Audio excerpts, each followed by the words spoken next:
Hi guys, welcome back.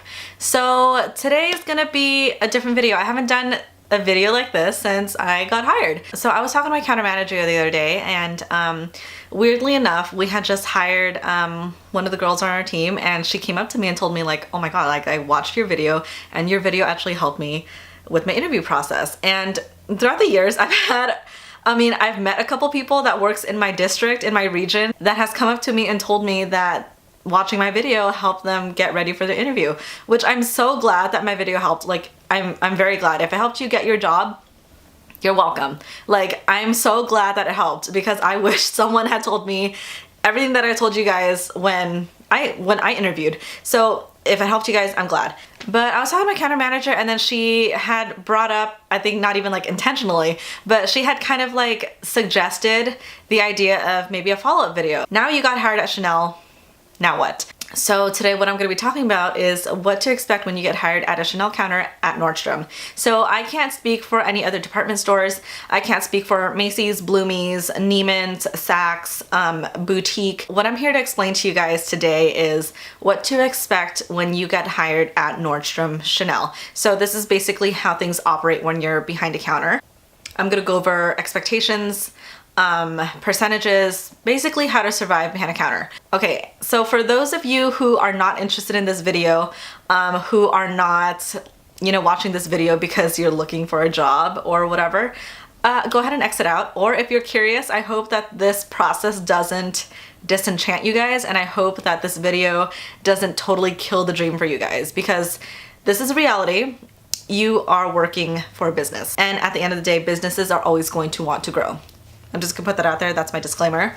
So let's get started. So I'm gonna break it down as easily as possible. If you've never worked behind a counter before, if you've never worked for a business before, I hope this doesn't scare you.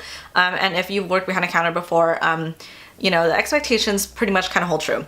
So you're basically responsible for 4 things when you work behind a counter or when you're working at Chanel. So again, I'm not speaking for Chanel, I'm not speaking for Nordstrom, I'm just here to share my experience and what my experience behind a counter has been, and from my experience, what are the expectations. So you're responsible for 4 things, and I'll dig into them a little deeper later.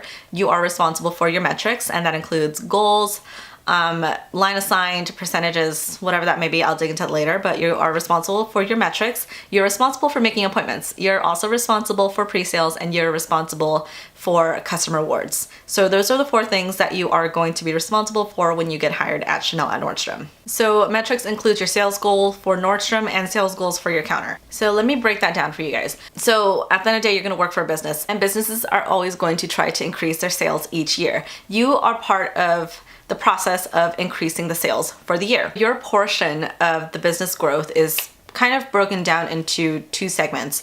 They all encompass the same thing. At the end of the day, you're reaching towards kind of one number, but it's in 2 components. So you're responsible for your counter line assigned goal and the Nordstrom goal. But based on the amount of hours that you work, and based on your position, and based on the product and line that you sell. So for example, Chanel is a very luxurious brand. Its price point is a little higher. So, Nordstrom takes that all into consideration, as well as how many hours you worked, because they can't expect you to make as much in a year. Like, if you only work 20 hours, you're not going to make as much as a person who works 40 hours a week. So they take all of that into account, and then they give you a goal. So say within a year, you are supposed to make, this isn't my goal, but I'm gonna give you a nice round number. So say you're supposed to make $100,000 a year.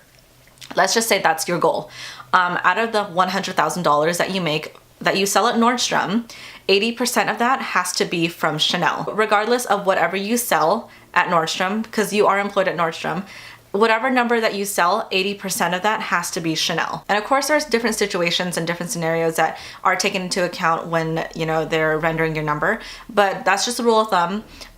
Whatever you sell, 80% of it has to be from Chanel. Thinking about it broadly, in a year I have to sell $100,000. That's a little tricky. So because, there's 365 days in a year. So it's a little hard for you to think like, okay, if you had to break it down yourself, like how much you're supposed to sell daily, it's a little difficult. So they break it down for you by pay period. Pay period, regular pay period, if you've had a job before, it's just like any other pay period, 2 weeks. So you have a goal every 2 weeks that you're supposed to meet. The accumulation of these pay period goals will eventually equal to your yearly Nordstrom goal. So it's easier for you to look at like, okay, this pay period I only have to sell, you know, $2,000. You know, next pay period I have to sell $3,000, and which is fine. So looking at the goals in smaller increments make them feel a lot more achievable. If you look at your pay period goal and it is $2,000, sell the $2,000 as long as 80% of that is Chanel. So just keep the 80% rule in mind. Sell whatever you want as long as 80% of it is from Chanel. So you're probably wondering like, well, how much exactly in Chanel am I supposed to sell? So that's where your counter manager comes in, and each counter is different. Each counter has different volume depending on the traffic and the area that it's in. My store just happens to be very high volume and very high traffic. So our goals are a little higher.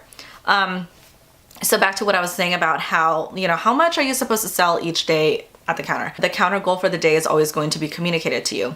So say, and these numbers are generated based on last year's number. So say today is February 26th. These numbers are going to be based off of February 26th of the previous year. So we're matching day by day, and that's how they generate the numbers. So say last year, the counter made $2,000, $2,700, so $2,700. So this year, what they're gonna do is they're gonna bump it up a little. So instead of $2,700, you're gonna bump it up to say $3,000, so that there's still a marginal increase. If you hit the $2,700, that means that you broke even for the day. If you know, hit the $3,000, it means that you made the goal for the day, and anything above the $3,000 is just a bonus.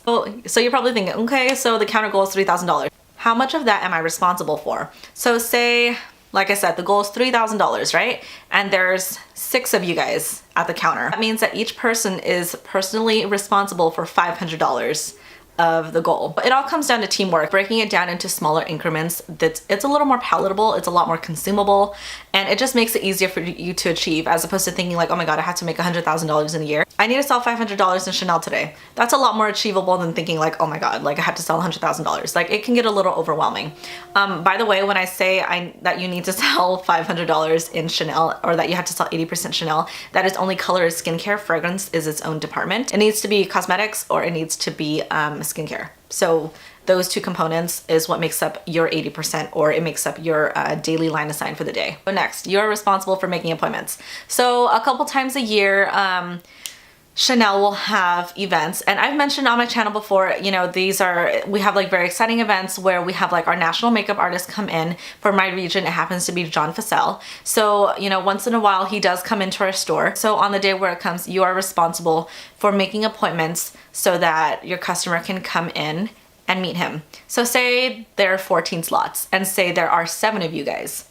Everybody's responsible for 2 appointments. Or sometimes Nordstrom does have events like triple points, which I guess is double points now that they changed the reward systems. But there's double points, there is summer beauty, there's winter beauty, there is all type of events. In my store in particular, we have events all the time. So we have trend show, you name it. Every time there's an event, it is your responsibility to invite your customers to come in, because every time there's an event, there's always something very, very exciting. So maybe there's launch of new products, there's a spa, it could be your counter, it could be another counter, there could be a national going on, any event that, you know, is going on. It's your responsibility to communicate that to the customer and to let them know what the exciting events are that we have in the store. Invite your customers in so that you can share with them all the new products and all the exciting stuff and all the exciting experiences that we offer at the counter. 3, pre-sale. Pre-selling is basically a way to help your customers secure their products. So for example, say you have a new launch coming up. Let's just say it's makeup, and there's a very new exciting highlighter that's coming, and you know it's probably gonna sell out. So what you can do is you can help your customer pre-sale. You can tell your customer like, look, this product is coming out. I know you saw it on social media. And it's gonna sell out like that. Like, it is so popular, everybody's been asking for it, and I really wanna make sure that you get it. I wanna make sure that you secure a product. So what you can do is pre-sale, so that when the product finally hits your counter, your customer is guaranteed the item.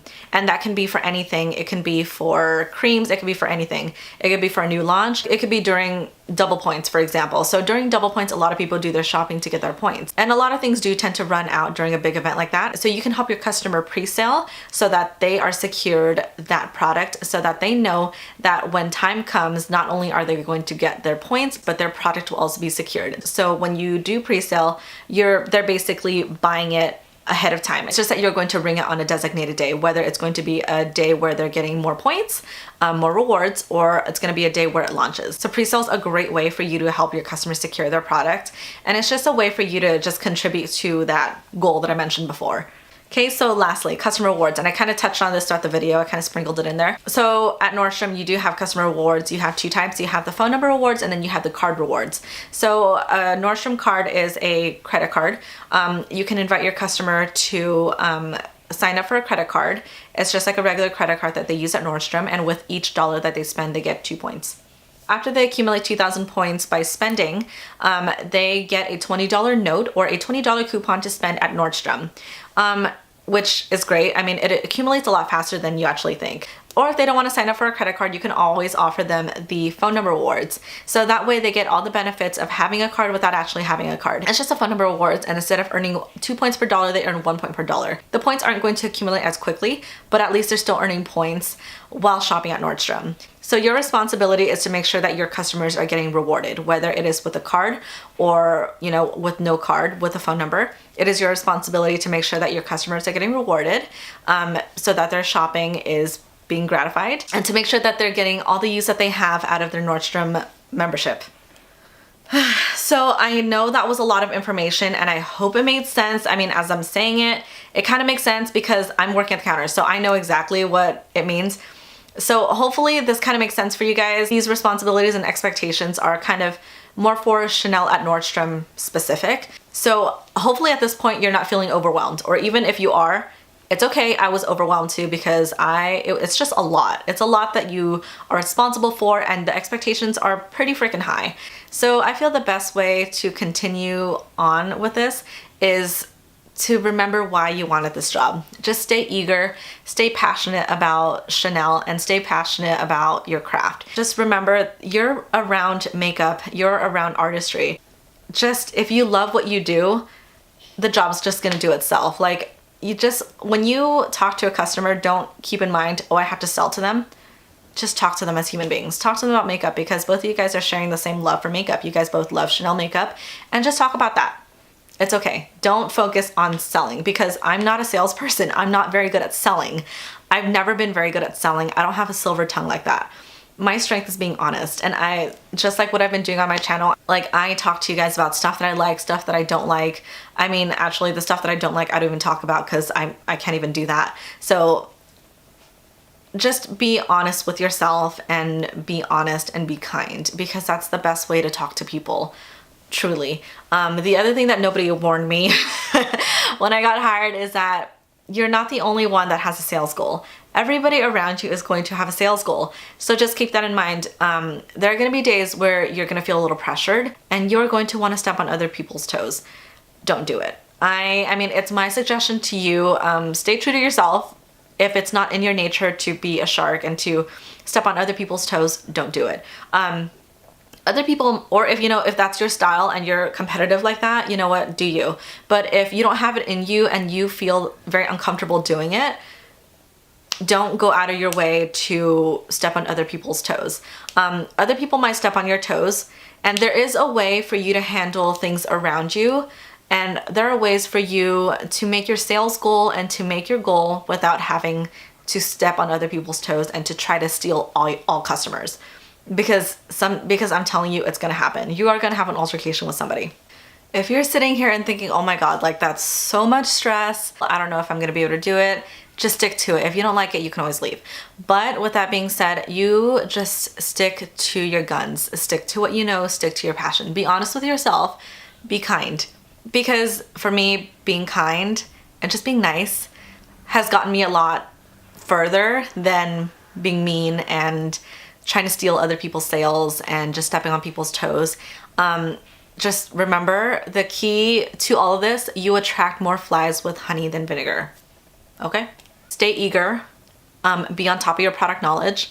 Things like that will speak for itself. If the customer sees that you're very eager, that you're very passionate, that you're very knowledgeable, they're gonna naturally wanna come to you again. So honestly, it just comes down to remembering why you wanted this job and why you wanted to work for Chanel to begin with. Because Chanel does offer a lot of great products. They offer a lot of great skincare. Some you're gonna like, some you're gonna love, some you're not gonna like at all. And it's your responsibility to be honest with the customer and to be honest with yourself and to talk about the products with as much credence as you can. If there are those of you who are watching this video who are totally like appalled by the behind the scenes that are going on at the Chanel counter at Nordstrom, sorry, that's just how it is. I told you guys not to watch, I'm just saying. But you know, this is the reality of things. This is what you're responsible for. These are the expectations that they hold you accountable for when you are hired at a Chanel counter. You're responsible, like I said, for the 4 things. You're responsible for your metrics, making appointments, for pre-sales, and for customer rewards. All in all, basically, you're responsible for servicing the customer as best as you can. Aside from metrics, the rest of the 3 items, making appointments, pre-sales, and customer rewards, that's basically part of servicing your customer as best as you can. Just keep that in mind. You want to invite your customers in to show them all the new products, all the new colors that are coming out the counter. You want to show them all the new techniques that you learned. You want to make sure that the customers are secured and that their products are secured. As soon as they want it, you can get it for them. You want to secure their purchase. You want to make sure that they're being rewarded appropriately for spending so much money at Nordstrom. So basically, aside from the metrics, which is for you, which is your portion in helping the business grow, the rest of the 3 other responsibilities is for you to help keep in mind how to service your customer appropriately. And as you keep working, you're going to find a way to balance all of these. You're going to find your niche, you're going to find your own pattern, you're gonna find your own rhythm, and you're gonna find a way to work around everybody and maintain your own customers and how to service your own customers with your own style and your own finesse. It's gonna be great, and I promise you guys, it's not as bad as it seems. It might seem overwhelming right now, but I promise you it gets better. With that being said, if you guys have any questions, comments, concerns, any more inquiries about what happens when you get hired after your interview process, don't hesitate, just ask me and I'll do my best to go ahead and answer. I hope you guys enjoyed this video. I hope you guys find this video helpful. Give this video a thumbs up if you haven't already. Subscribe if you haven't already, and I will see you guys again next time. Bye.